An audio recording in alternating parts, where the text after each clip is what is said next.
Audio kashiba akali mu kutambula ku mitimbagano katuwe ekyokuyiga naddala nga ffe abakyala. Mukyala, njagala okugamba nti abasajja boolaba ku street bulenzi si basajja.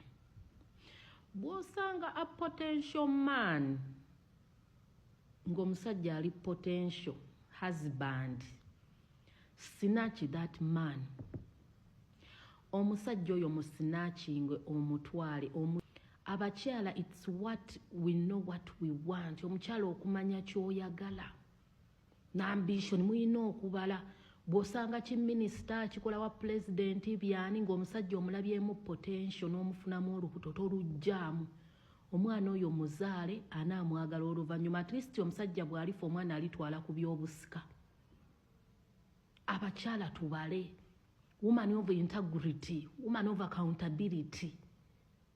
Shiba talinawo kye yakoze, yalaba potential abasajja e Kampala bulenzi empale zigwa migwa tubuzaddemu buyiika endusu tuzadde mu busajja obusirusiru obwo bukiimu swaga simanya buloni katwe.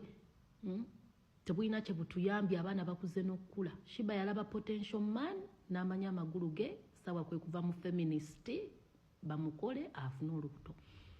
So naawe ali eyo kola kyekimu. Bw'osanga omusajja obuvunaanyizibwa mubbe ku mukazi omunafu, mukazi oyo atamanyi kyayina.